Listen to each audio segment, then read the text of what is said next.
Morning everyone. This is a continuation of last video of heart attack topic, and we already discussed regarding what is heart attack and function of heart and risk factors for heart attack, how symptoms and signs of heart attack. So already ಇದನ್ನೆಲ್ಲ discuss ಮಾಡಿದ್ವಿ. The final point is, ನಿಮಗೆ ಎದೆನೋವು ಆಗ್ತಾ ಇದೆ, ಎದೆನೋವು ಆಗ್ತಿದ್ರೆ ಇದ್ರ ಬಗ್ಗೆ worry ಮಾಡಬೇಕಾ ಮಾಡಬಾರ್ದ, ಯಾವ ಎದೆನೋವು ನಿಜವಾಗ್ಲೂ ಹಾರ್ಟ್ ಅಟ್ಯಾಕ್ ಬಗ್ಗೆ ಮುನ್ಸೂಚನೆ ಕೊಡುತ್ತೆ. ಸೊ ಎಲ್ಲ ಎದೆನೋವುಗಳಿಗೂ ವರಿ ಮಾಡ್ಕೊಳ್ಳೋ ಅವಶ್ಯಕತೆ ಇಲ್ಲ. ಯಾವುದು ಕ್ಲಾಸಿಕಲ್ ಆಗಿರೋ ಫೀಚರ್ಸ್ ನಿಮಗೆ ನಿಜವಾಗ್ಲೂ ಹಾರ್ಟ್ ಅಟ್ಯಾಕ್ ಇರುವಂತಕ್ಕಂಥ ಸಿಂಪ್ಟಮ್ಸ್ಗಳು ಬಂದಾಗ ಮಾತ್ರ ನೀವು ವರಿ ಮಾಡಬೇಕು, ಅನ್ನೆಸರಿ ವರಿ ಮಾಡ್ಕೊಳ್ಳೋ ಅವಶ್ಯಕತೆ ಇಲ್ಲ. ಓಕೆ, ಈಗ ನಾನು ಫರ್ದರ್ ಹೇಳಕ್ಕೆ ಇಷ್ಟಪಡ್ತೀನಿ. ಈ ಹಾರ್ಟ್ ಅಟ್ಯಾಕಲ್ಲಿ ರಿಸ್ಕ್ ಫ್ಯಾಕ್ಟರ್ಸ್ ಬಗ್ಗೆ ಇನ್ನೊಮ್ಮೆ ಹೇಳಕ್ಕೆ ಇಷ್ಟಪಡ್ತೀನಿ. ಯಾರಿಗೆ BP ಇದೆ, ಶುಗರ್ ಇದೆ, ವಯಸ್ಸು 40 ವಯಸ್ಸಿಗಿಂತ ಮೇಲ್ಪಟ್ಟವರಿದ್ದಾರೆ, ಅವರಿಗೆ ಏನಾದರೂ ಎದೆನೋವು ಸ್ಟಾರ್ಟ್ ಆಗಿ, ಎದೆನೋವು ಯೂಶಲಿ ಎಡಗಡೆ ಇರುತ್ತೆ. ಹಾರ್ಟ್ ಅಟ್ಯಾಕಲ್ಲಿ ಯೂಶಲಿ ಎದೆನೋವು ಎಡಗಡೆ ಇರುತ್ತೆ. ಈವನ್ ರೇರ್ ಚಾನ್ಸಸ್ ಬಲಗಡೆ ಕೂಡ ಇರ್ಬೋದು. ಎದೆನೋವು ಎಡಗಡೆಯಿಂದ ಸ್ಟಾರ್ಟ್ ಆಗಿ ಎಡಗೈಗೂ ರೇಡಿಯೇಟ್ ಆಗ್ತಾ ಇದೆ, ನೆಕ್ಗೆ ರೇಡಿಯೇಟ್ ಆಗ್ತಿದೆ, ಬ್ಯಾಕ್ಗೆ ರೇಡಿಯೇಟ್ ಆಗ್ತಾ ಇದೆ.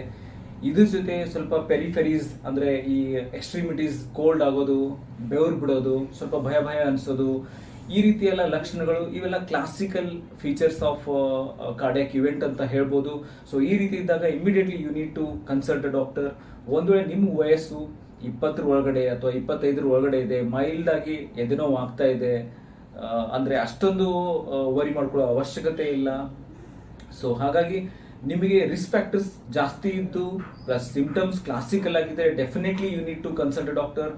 ಇನ್ನು ಕೆಲವೊಮ್ಮೆ ಅಷ್ಟೊಂದು ಲಕ್ಷಣಗಳಿಲ್ಲ, ಬಟ್ ನಿಮಗೆ ಅನ್ಈಸಿನೆಸ್ ಅನಿಸ್ತಾ ಇದೆ, ಮೈಲ್ಡ್ ಸ್ವಲ್ಪ ಚೆಸ್ಟ್ ಡಿಸ್ಕಂಫರ್ಟ್ ಅನಿಸ್ತಾ ಇದೆ, ಬಟ್ ನಿಮಗೆ ಶುಗರ್ ಇದೆ, BP ಇದೆ, ಈ ರೀತಿ ಇದ್ದಾಗ ಈ ರೆಸ್ಪೆಕ್ಟಿವ್ ನೀವು ಹಾರ್ಟ್ ಪ್ರಾಬ್ಲಮ್ ಇದೆ ಇಲ್ಲ ತಿಳ್ಕೊಳ್ಳೋದಕ್ಕೆ ನಿಮ್ಮ ಹತ್ತಿರದಲ್ಲಿರೋ ಫಿಸಿಷಿಯನ್ ಅಥವಾ ಕಾರ್ಡಿಯಾಲಜಿಸ್ಟ್ಗೆ ಕನ್ಸಲ್ಟ್ ಮಾಡೋದು ಡೆಫಿನೆಟ್ಲಿ ಅವಶ್ಯಕತೆ ಇದೆ.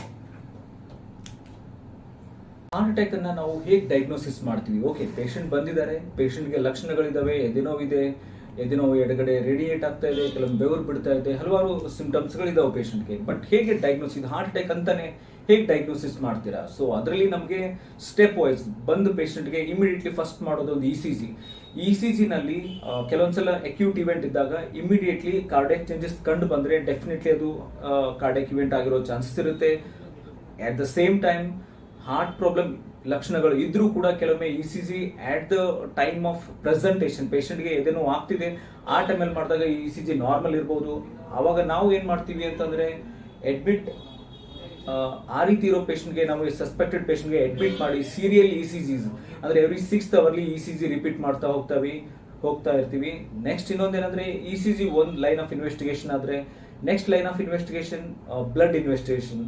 ಬ್ಲಡ್ ಇನ್ವೆಸ್ಟಿಗೇಷನ್ ಅಲ್ಲಿ ನಾವು ಕಾರ್ಡಿಯಾಕ್ ಬಯೋಮಾರ್ಕರ್ಸ್ ಅಂತ ಹೇಳ್ತೀವಿ. ಅದರಲ್ಲಿ most important troponin I, troponin T, ಇವೆರಡು ಇಂಪಾರ್ಟೆಂಟ್.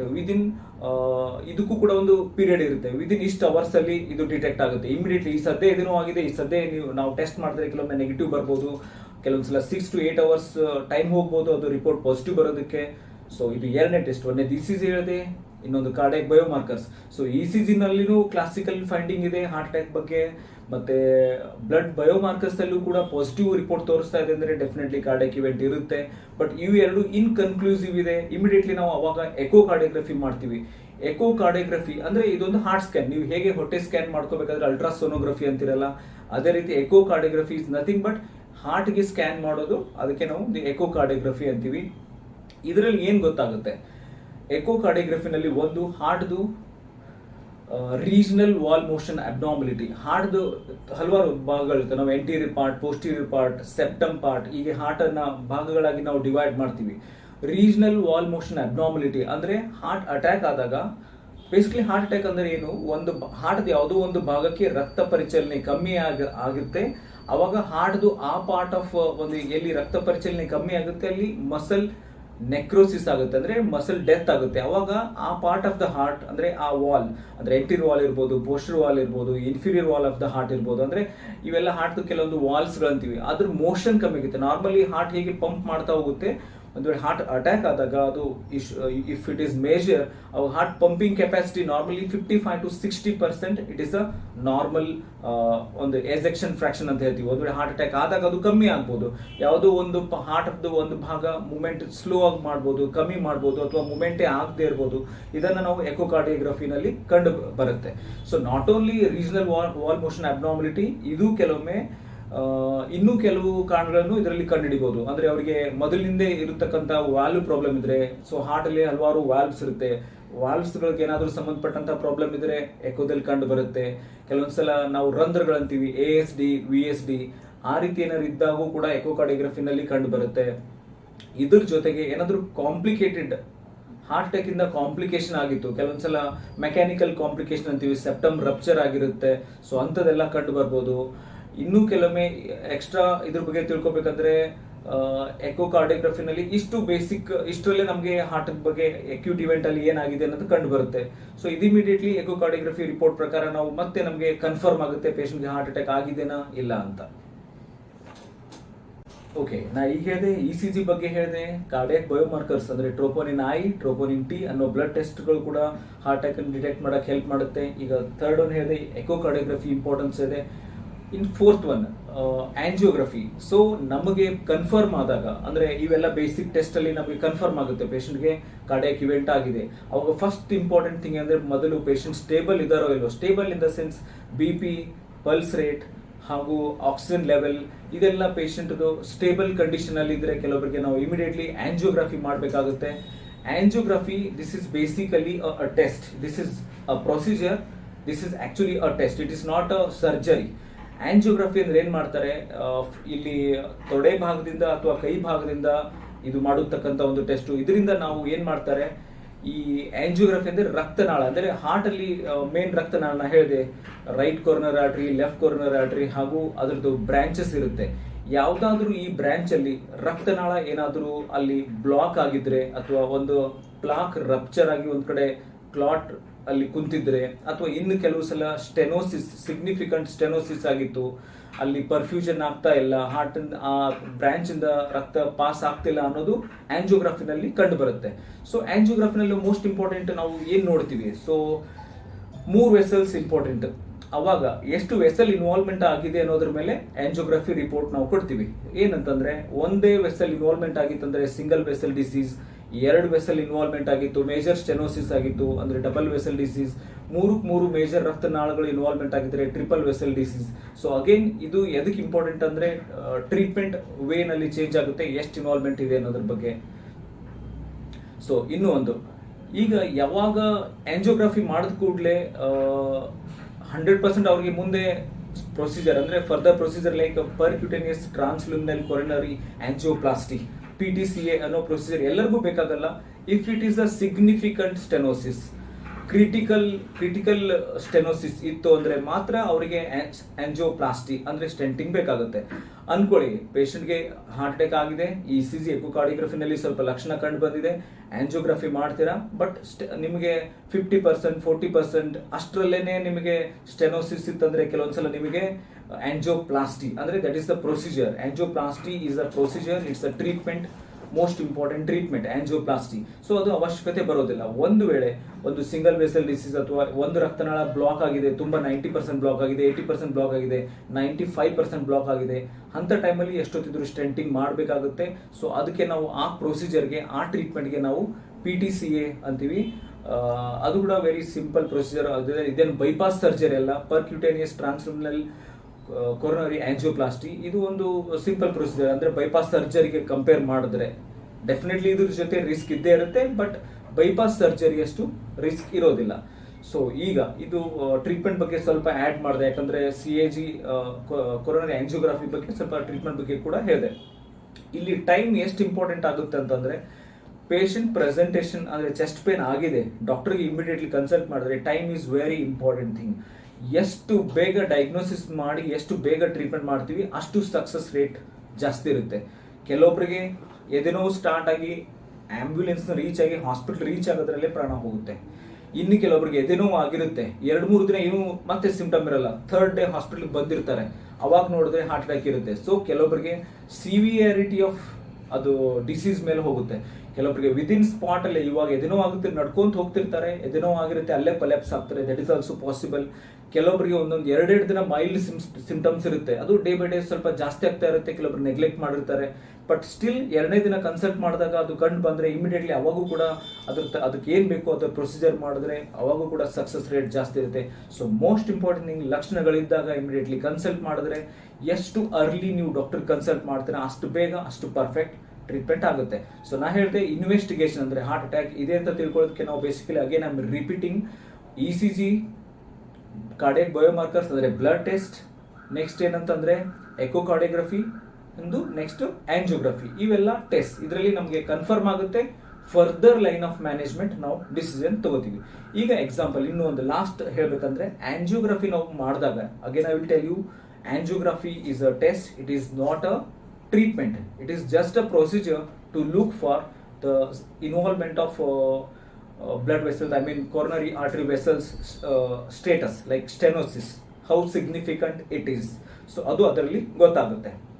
ಸೊ ಈಗ ಆಂಜಿಯೋಗ್ರಫಿ ಮಾಡಿದಾಗ ಕೆಲವೊಂದ್ಸಲ 3 ರಕ್ತನಾಳ ಮೇಜರ್ ಆಗಿ ಬ್ಲಾಕ್ ಆಗಿದೆ. ಅಂತ ಟೈಮಲ್ಲಿ ಡಯಾಬಿಟಿಸ್ ಇದ್ದು 3 ರಕ್ತನಾಳ ಬ್ಲಾಕ್ ಇದ್ರೆ ಅವರಿಗೆ ಯೂಶುವಲಿ ಬೈಪಾಸ್ ಸರ್ಜರಿ ಬೇಕಾಗುತ್ತೆ, ಸ್ಟೆಂಟಿಂಗ್ ಅಷ್ಟೇ ಸಾಕಾಗೋದಿಲ್ಲ. ಇನ್ನು ಕೆಲವೊಮ್ಮೆ ಅಕ್ಯೂಟ್ ಇವೆಂಟ್ ಅಲ್ಲಿ ಕಲ್ಪ್ರಿಟ್ ವೆಸಲ್ ಅಂತೀವಿ, ಅಂದ್ರೆ ಮೇಜರ್ ಒಂದು ರಕ್ತನಾಳ ಮೇಜರ್ ಇದ್ದಿದ್ದಕ್ಕೆ ನಾವು ಕಲ್ಪ್ರಿಟ್ ವೆಸಲ್ ಅಂತ ಕನ್ಫರ್ಮ್ ಮಾಡಿ ಅದಕ್ಕೆ ಸ್ಟೆಂಟ್ ಮಾಡಿ ಲೇಟರ್ ಡೇಸ್ ಅಲ್ಲಿ ಪೇಷಂಟ್ ಸ್ಟೆಬಿಲೈಸ್ ಆದ್ಮೇಲೆ ಬೈಪಾಸ್ ಸರ್ಜರಿ ಕೂಡ ಮಾಡಬೇಕಾಗಬಹುದು. So all these procedures including angiography, angioplasty, bypass surgery all got its own demerits and merits. ಅಂದ್ರೆ ಅದಕ್ಕೆ ರಿಲೇಟೆಡ್ ಕಾಂಪ್ಲಿಕೇಶನ್ಸ್ ಗಳು ಕೂಡ ಇರುತ್ತೆ, but it is life saving procedure. Complication ಗಿಂತ ಜಾಸ್ತಿ ಪೇಷಂಟ್ ಸೇವ್ ಮಾಡೋದು ಇಂಪಾರ್ಟೆಂಟ್ ಆಗುತ್ತೆ. So that if needed patient has to go through all the procedures and required surgery for the patient. Fine, ಈಗ ಇಲ್ಲಿವರೆಗೂ ಹೇಳಿದ್ವಿ, ಹಾರ್ಟ್ ಫಂಕ್ಷನ್ ಬಗ್ಗೆ ಹೇಳಿದ್ವಿ, heart ಕೆಲಸ ಏನು, ಹಾರ್ಟ್ ಅಟ್ಯಾಕ್ ಅಂದ್ರೆ ಏನು, ಹಾರ್ಟ್ ಸಿಂಪ್ಟಮ್ಸ್ ಏನಿರುತ್ತೆ, ಸೈನ್ಸ್ ಏನಿರುತ್ತೆ, ರಿಸ್ಕ್ ಫ್ಯಾಕ್ಟರ್ಸ್ ಏನಿರುತ್ತೆ, ಹಾರ್ಟ್ ಅಟ್ಯಾಕ್ ಅನ್ನ ಡಯಾಗ್ನೋಸಿಸ್ ಹೇಗೆ ಮಾಡ್ತಾ ಇದೀವಿ, ಇದೆಲ್ಲ ಡಿಸ್ಕಷನ್ ಆಯಿತು. ಈಗ come to the main point, treatment. ನಾನು ಟ್ರೀಟ್ಮೆಂಟ್ ಬಗ್ಗೆ ಜಾಸ್ತಿ ನಿಮ್ಗೆ ಹೇಳಕ್ ಹೋಗೋದಿಲ್ಲ, only simple things I will highlight you. So most important thing, ಈಗ ಇಮಿಡಿಯೇಟ್ಲಿ ಒಂದು OPD ಒಬ್ಬರು ಪೇಷಂಟ್ ಬಂದಿದ್ದಾರೆ, ಚೆಸ್ಟ್ ಪೇನ್ ಅಂತ ಹೇಳಿ ECG ಮಾಡ್ತೀವಿ, ಕೆಲವೊಂದು ಕಾರ್ಡಿಯಾಕ್ ಬಯೋಮಾರ್ಕರ್ಸ್ ಇಮಿಡಿಯೇಟ್ಲಿ ನಿಮ್ಗೆ ರಿಪೋರ್ಟ್ ಸಿಗುತ್ತೆ. ಅವಾಗ ನಾವು ಇಮಿಡಿಯೇಟ್ಲಿ ಸ್ಟ್ಯಾಟ್ ಮೆಡಿಕೇಶನ್ಸ್ ಅಂತ ಕೊಡ್ತೀವಿ, ದಟ್ ಈಸ್ ಆಂಟಿ ಪ್ಲೇಟ್ಲೆಟ್ಸ್ ಅಂದ್ರೆ ರಕ್ತ ತಿಳಿವು ಆಗುವಂತ ಮೆಡಿಸಿನ್. ನಾವು ಬೇಸಿಕಲಿ ಆಸ್ಪಿರಿನ್ ಎಲ್ಲರೂ ಕೇಳಿರ್ಬೋದು, ಆಸ್ಪಿರಿನ್, ಕ್ಲೋಪಿಡಾಗ್ರೆಲ್ ಮತ್ತು ಸ್ಟ್ಯಾಟಿನ್ಸ್, ಇವು ಸ್ಟ್ಯಾಟ್ ಮೆಡಿಕೇಶನ್ ಅಂತ ಇಂತಿಷ್ಟು ಡೋಸೇಜ್ ನಾವು ಕೊಡ್ತೀವಿ, ಅದು ಇಮಿಡಿಯೇಟ್ಲಿ ಕೊಡಬೇಕು. ಹಾಗೂ ಇನ್ನೊಂದು ಇಂಪಾರ್ಟೆಂಟ್ ಡ್ರಗ್ ಏನಂದ್ರೆ ಸಬ್ಲಿಂಗುವಲ್ ನೈಟ್ರೇಟ್ ಅಂದ್ರೆ ಒಂದು ನಾಲ್ಗೆ ಕೆಳಗಡೆ ಇರುವಂತಹ ಗುಳಿಗೆ, ಎದೆ ನೋವಿದ್ದಾಗ ನಾವು ಅದು ಕೊಡ್ತೀವಿ. ಅದು ಕೊಟ್ಟರೆ ವೇಸೋ ಡೈಲೇಷನ್ ಆಗಿ ರಕ್ತ ಪರಿಚಲನೆ ಜಾಸ್ತಿ ಆಗೋದಕ್ಕೆ ಹೆಲ್ಪ್ ಆಗುತ್ತೆ. So that is also one of the medicine. ಮತ್ತೆ ಇನ್ನೊಂದು ಇಂಪಾರ್ಟೆಂಟ್ ಏನಂದ್ರೆ, ಈಗ ನೀವು ಎಕ್ಸಾಂಪಲ್ ಎಲ್ಲೋ ಒಂದು ತಾಲೂಕಾ ಪ್ಲೇಸ್ ಅಲ್ಲಿ ಇದ್ದೀರಾ, there is no angiography, there is no cardiologist, there is no cath lab, immediately ಏನು ಮಾಡಬೇಕು? If there is a consultant physician, MD physician is available, if ECG is showing acute cardiac event, that is ST elevation MI, this is very difficult for you to explain, but however ST elevation MI ಅಂದ್ರೆ ಆ ರೀತಿ ಒಂದು standard criteria match ಆಗ್ತಿತ್ತು ECG ಪ್ರಕಾರ ಅಂತಂದ್ರೆ ಅವಾಗ immediately if there is no contraindication ಅಂದ್ರೆ ಆ ಟ್ರೀಟ್ಮೆಂಟ್ಗೆ ಥ್ರಾಂಬೋಲೈಸಿಸ್ ಅಂತ ಒಂದು ಟ್ರೀಟ್ಮೆಂಟ್ ಮಾಡ್ತೀವಿ, that is done wherever primary angioplasty angiography and angioplasty is not possible.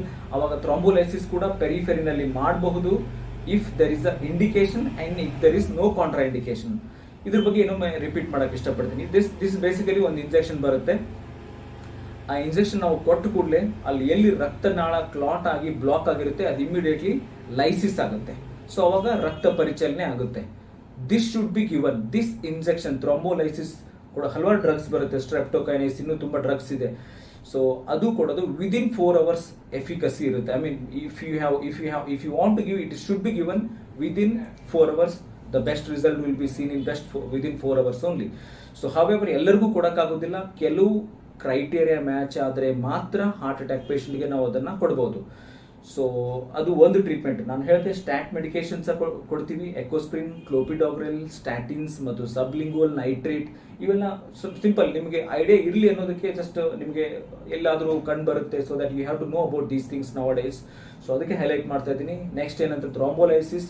ಇದು ಥ್ರಾಂಬೋಲೈಸಿಸ್ ಹೈಯರ್ ಸೆಂಟ್ರಲ್ಲೂ ಮಾಡ್ಬೋದು, ಪೆರಿಫೆರಿನಲ್ಲೂ ಮಾಡ್ಬೋದು, ಬಟ್ ಇದಕ್ಕೆ ಆದ ಒಂದು ಕಾಂಪ್ಲಿಕೇಶನ್ಸ್ ಇದೆ, ರಿಸ್ಕ್ ಇದೆ, ಅದು ನೋಡಿಕೊಂಡು if criteria matches, indication matches ಆಗ್ತಿದೆ, ಕಾಂಪ್ಲಿಕೇಶನ್ಸ್ ಸ್ಟೇಟಸ್ ತಿಳ್ಕೊಂಡು ಮತ್ತು ಕಾಂಟ್ರಾ ಇಂಡಿಕೇಶನ್ಸ್ ರೂಲ್ ಔಟ್ ಮಾಡಿ ಆಮೇಲೆ ಥ್ರಾಂಬೋಲಿಸಿಸ್ ಮಾಡ್ಬೋದು. ಕೆಲವೊಂದ್ಸಲ ಅದು ಸಕ್ಸಸ್ಫುಲ್ ಆದರೆ ಪೇಷಂಟ್ಗೆ ಕೆಲವೊಂದ್ಸಲ ರೇರ್ಲಿ ಆಂಜಿಯೋಪ್ಲಾಸ್ಟಿ ಅವಶ್ಯಕತೆನೇ ಬೀಳೋದಿಲ್ಲ. ಬಟ್ ಇರ್ರೆಸ್ಪೆಕ್ಟಿವ್ಲಿ ಅದಾದ್ಮೇಲೆ ಆಂಜಿಯೋಗ್ರಫಿ ಮಾಡಿದಾಗ ನಮಗೆ ಗೊತ್ತಾಗುತ್ತೆ ಬ್ಲಾಕ್ ಇದೇನಾ ಇಲ್ವಾ, ಇದ್ದಿದ್ದು ರೆಸ್ಪಾಂಡ್ ಥ್ರಾಂಬೋಲೈಸಿಸ್ ಆಗಿದೇನಾ ಇಲ್ವಾ ಗೊತ್ತಾಗುತ್ತೆ. Okay, so now come to the third point.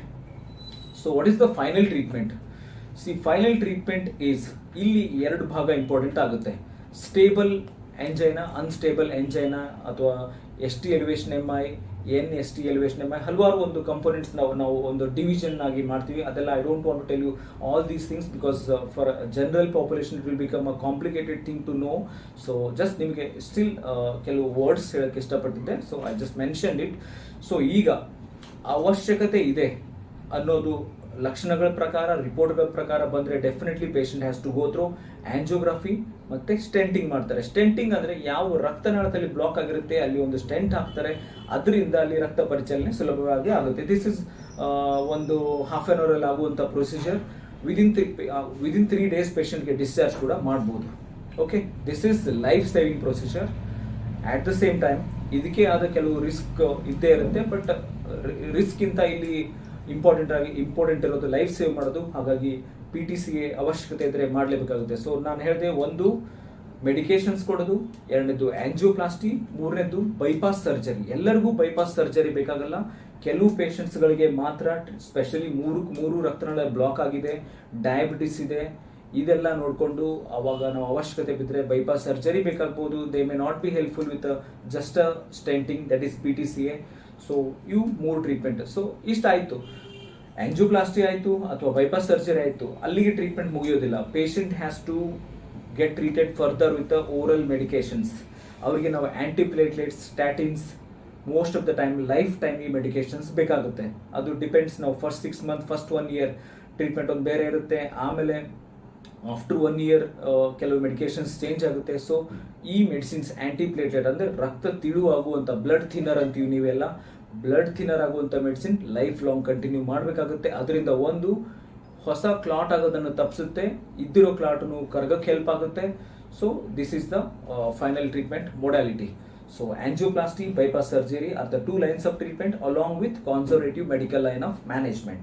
So this is what I wanted to say about all the treatment regarding the myocardial infarction, what you call it as MI, heart attack.